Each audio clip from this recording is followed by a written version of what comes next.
Accessing. Hello, I'm Annika, aka Pixie, and you are listening to the Endless Anakin playlist podcast, in which I use popular music as a frame to discuss anything and everything Star Wars, and Star Wars adjacent. This episode is inspired by the song Better by Regina Spektor, and the topic is Padmé Amidala Skywalker. This episode is part of PadMay. You've heard of May the 4th be with you and Revenge of the 5th and or 6th, but PadMay is a month-long annual event to celebrate Padmé Amidala. You can read more about it on my blog, as well as on Tumblr, Twitter, Instagram, and TikTok, all at @politicalpadmay. And for the record, yes, I made it up. I realized the name pun 5 years ago and ran with it. As always, I don't know why Disney hasn't hired me yet. I first heard the song Better in the series finale of the CBS series The Good Wife. Alicia Florrick, the titular Good Wife, has enough in common with Padmé that I mashed up the series with the prequels some years back, and when I heard it, I immediately added the song to my Padmé playlist. It's quirky and catchy, but there's an underlying sadness and fatigue. Alicia and Padmé are both so tired of trying and still failing, still losing. But better, achieving better, matters. Padmé remains a somewhat controversial figure in Star Wars discourse. The prequels were unpopular with critics and audiences, and especially fans of the original trilogy. I'm an outlier in that, and I have been for 22 years. I was a hardcore Star Wars fan years before The Phantom Menace premiered, but the prequel trilogy didn't ruin my childhood, quote unquote, or destroy my love for the galaxy far, far away. They enhanced it. I created a blog and a podcast and a fandom holiday because of the prequels, because I want to celebrate them and analyze them and even critique them, but because I love them.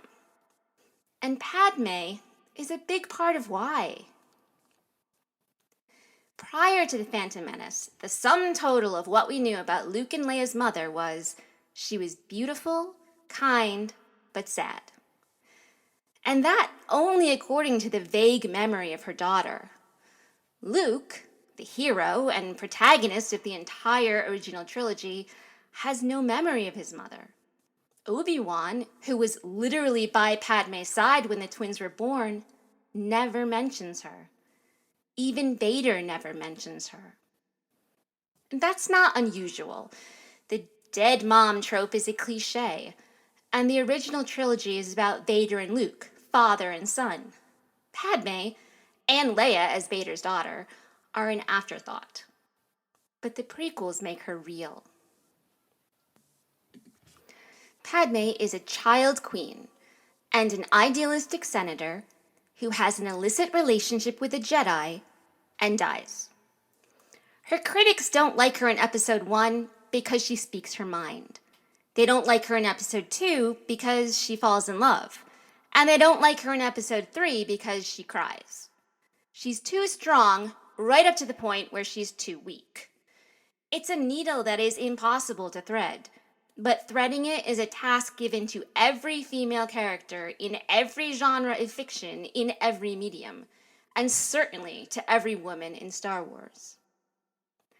Leia comes closest to succeeding or to avoiding the test, but she has the benefit of time and nostalgia. For 20 plus years, Leia was the only significant woman Star Wars character on screen. She's smart and she's good at shooting. She's attractive and she falls for the cool guy. She's important, but not as important as the men. She's a hostage to be rescued, and a prize to be won, and a backup Skywalker.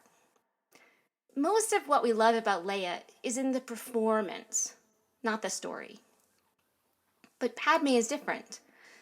I love Natalie Portman, and I love her performances. Padme is amazing even without her. I've said before that George Lucas made Leia awesome by accident. He was telling Luke's story. All the other characters served that, and Leia maybe most of all. Leia sets Luke on his journey and then inspires his movements and his choices on the Death Star, on Dagobah, and on Endor. But making her Luke's secret twin retroactively adds depth to her scenes with Vader in the first and second films. And it makes her powerful in the Force. But it's still all about Luke, and Vader, and the Skywalker legacy, not Leia. It can be argued, and it has been argued to me, at me, really, repeatedly, that the same can be said for Padme. Padme is just Anakin's love interest, just Luke and Leia's mother, just Palpatine's pawn. And Padme is all of those things, but she's not just anything. George Lucas went out of his way to show the audience who Padme is separate from Anakin. People have also argued at me that introducing them as children and waiting for the second film to show their love story was a mistake. I disagree. I think it's genius. We get an entire movie about who Padme is before she becomes part of a couple. The way I see it, Padme is the protagonist of The Phantom Menace. She's the character who goes on a journey, both physically and emotionally. She's the one who grows up, and she's the one who drives the action. Anakin is introduced to help tell Padme's story. He helps her get off planet, and he opens her eyes to the inadequacy of the Republic. The Phantom Menace is Padme's story just as much as A New Hope is Luke's story. And what's really brilliant about the way the prequels are plotted is that Revenge of the Sith is Anakin's story, and Attack of the Clones is their love story. It's balance. So what do we learn about Padme before we even meet Anakin? She's ruling a planet at the tender age of 14, so she's ambitious, and she's privileged. She's introduced threatening the Trade Federation, so she's bold. But despite her threat, she doesn't want to provoke a war. She's attempting to negotiate through the Republic mediators, the Jedi. So, she's a diplomat, not a conqueror. And she trusts the system. She has that amazing, silent moment of sadness by the window, a display of quiet vulnerability. And then, when the city, planet, and queen are all captured, she literally tells us she is brave. And all of that is in the first 10 minutes. Sabe uses her authority to make Padme clean up R2, which is great and tells us plenty about Sabe and about their relationship. But Padme takes that opportunity to not only do a good job with the droid, but to befriend Jar Jar. Next, she invites herself onto the mission to Mos Espa and turns her curiosity and compassion to Anakin. While on Tatooine, she looks out for Jar Jar, argues with Qui-Gon, respects Shmi and Shmi's feelings, and quickly becomes Anakin's favorite person in the galaxy, which ends up being a problem, but oh well. On Coruscant, she continues to look out for both Jar Jar and Anakin, while also making an appeal to the Galactic Senate on behalf of Naboo because, remember, she's a queen of a whole planet. At 14. The politicians play politics, and Padme plays right along. She follows the advice of Senator Palpatine, who we know from supplemental materials to be her mentor, and that also ends up being a problem, but oh well! The entire Skywalker saga is about people trusting Palpatine when it would be better for everyone everywhere if they did not. In any case, Padme is the first one to stand up to Palpatine and to mess up his plans. He expects her to stay in the capital, to wait for him to be named Chancellor, and to stay out of his way now that she's set him on his road to ultimate power. Instead, Padme returns to Naboo to confront the Trade Federation directly, and she takes 2 Jedi and their problem child with her. She approaches the Gungan leadership, ignoring centuries of mistrust between their peoples and taking responsibility for Naboo colonialism. As queen, Padme treats Boss Nass as an equal and begs him to join her fight, bending her knee in deference. Having secured an army, Padme next lays out an attack plan and goes to battle and wins. She leads the charge on the palace and successfully captures the Viceroy, ending the conflict and saving her planet. Through the Battle of Naboo, we learn that Padme is strategic and observant. She listens to Jar Jar when he proudly speaks of his people, and she correctly understands the best way to appeal to the Gungans and to Boss Nass. She presents her plan to a council made up of her personal guard, the Jedi, and the Gungan generals, and acknowledges the risks to all of them. She's hands-on, charging into battle herself, but she also delegates. She trusts each member of her team to do their part. The Gungan ground troops take on the bulk of the Separatist army.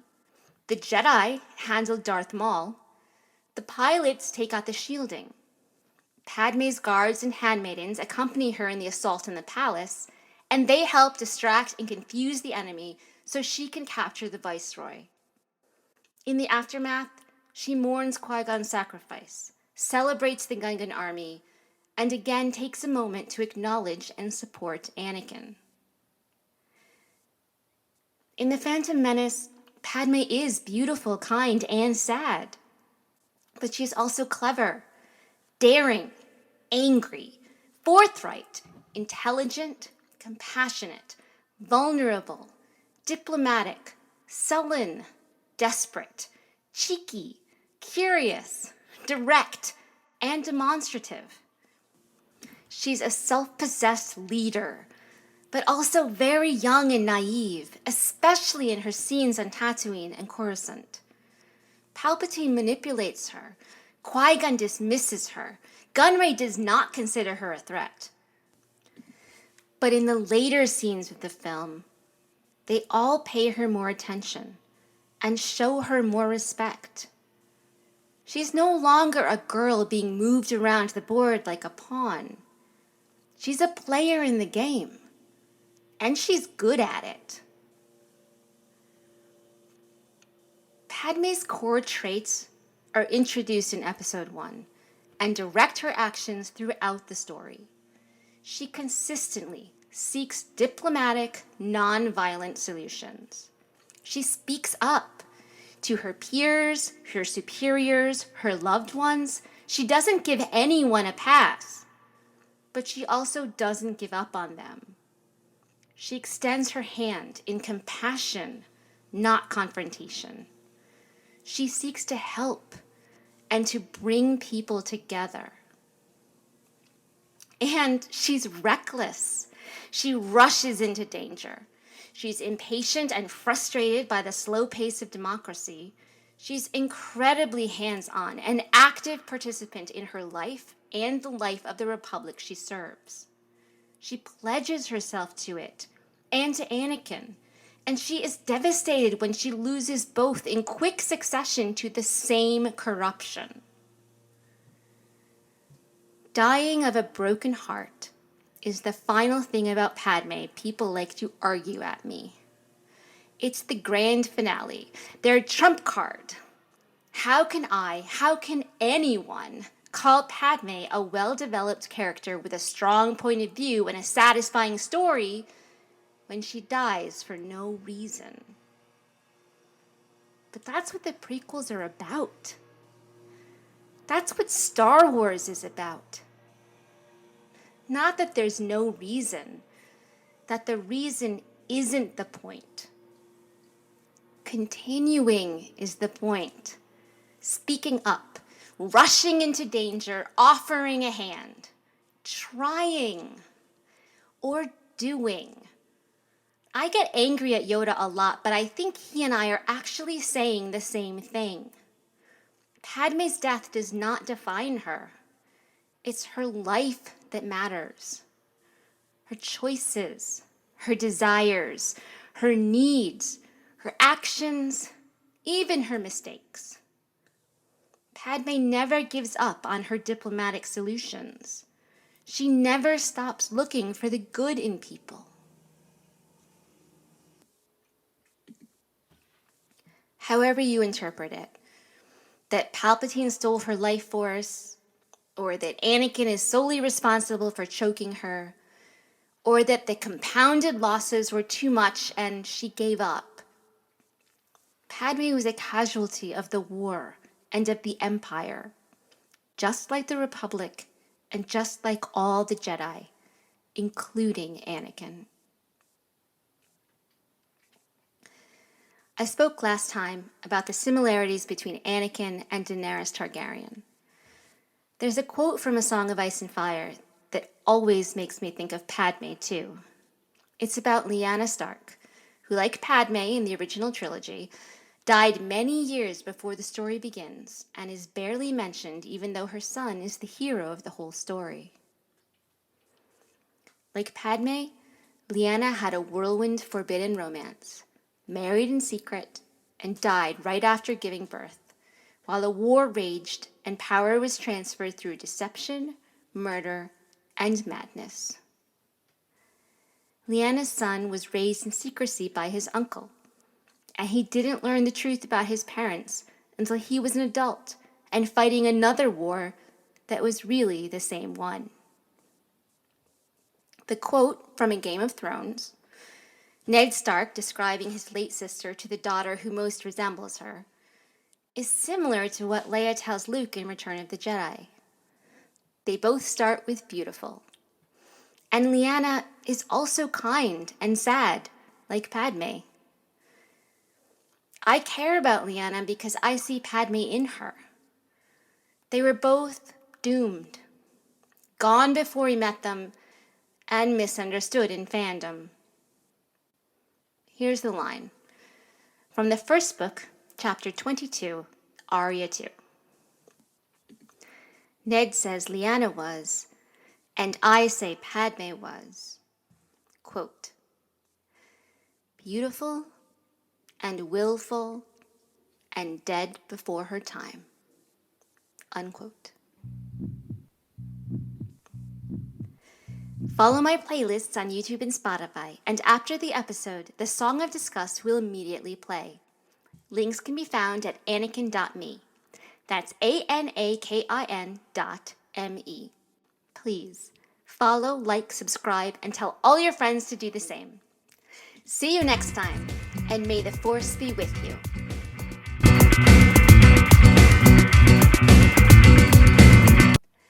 My single, Robots Don't Cry, is now available on iTunes, Amazon, Spotify, and more. To celebrate the release, I commissioned the artist Danielle Balanqua, who you can find at Balangawa, Balanggawa,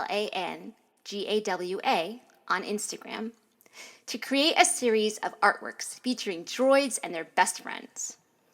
Today's droid is BB-9E with Finn. BB-9E is the dark side version of BB-8. He's on screen in The Last Jedi for maybe 40 seconds. But of course, I love him. I paired Darth BB with Finn because they share the screen. And I'm highlighting them this week because Finn is the sequel character I think is most like Padmé and Luke in temperament. Enjoy the art, and please, give Robots Don't Cry a listen.